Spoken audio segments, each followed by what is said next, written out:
हम कोई मनगढ़ंत बात कहें तो आपका अविश्वास होना स्वाभाविक है, परंतु हम बिल्कुल सत्य घटना बता रहे हैं। हमारे पूज्य नाना जी पंडित श्री कृष्णलाल शास्त्री जी, उन्होंने एक बार एक बात हमको सुनाई थी, अभी अचानक याद आई।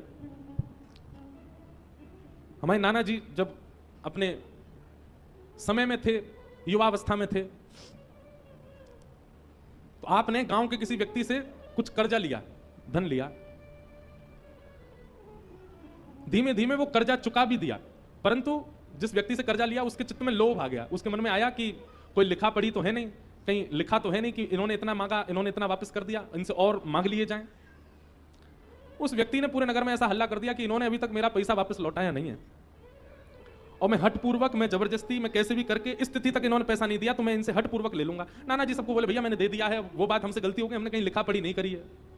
नाना जी के द्वारा सुनाई गई घटना बता रहे हैं आपको। उस व्यक्ति ने खुले बाजार में नाना जी को कहा कि कल अगर तुमने हमको पैसा नहीं दिया तो हम पुलिस लेके आएंगे और तुमको गिरफ्तार करवा देंगे।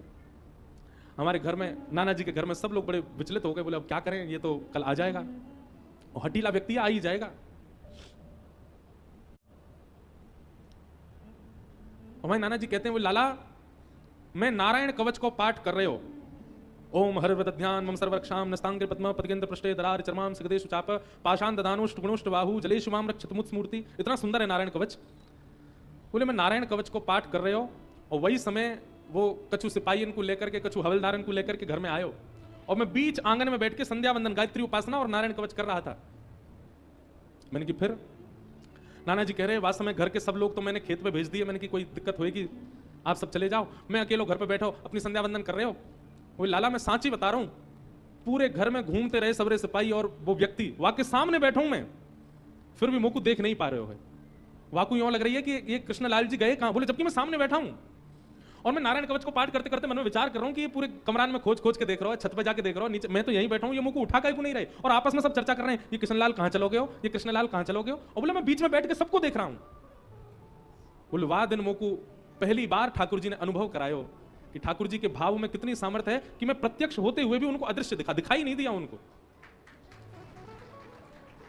नाना जी बोले वादना के बाद मैंने ठाकुर जी को कभी प्रणाम करके बस एक ही बात कही है, ठाकुर जी मेरे काजे आपको इतना श्रम करने की आवश्यकता नहीं है, अब जीवन में जो भी घटना घटेगी हम सब स्वीकार करेंगे, हमें विश्वास हो गया कि आप संग ही हो। ऐसा अनुभव नाना जी को हुआ अपने युवावस्था में, और इसी कथा को सुना करके हमको नारायण कवच याद कराया नाना जी ने, इसको याद कर लो, इसमें बड़ी सामर्थ्य है। पर एक बात कही कि कभी भी दुराग्रह मत करना ठाकुर जी से, कि जबरदस्ती कोई छोटे मोटे काम नहीं बन रहे और तुम नारायण कवच का पाठ करके ठाकुर जी से कहो कि हमारा ये काम बनाओ, ऐसा कभी मत करना।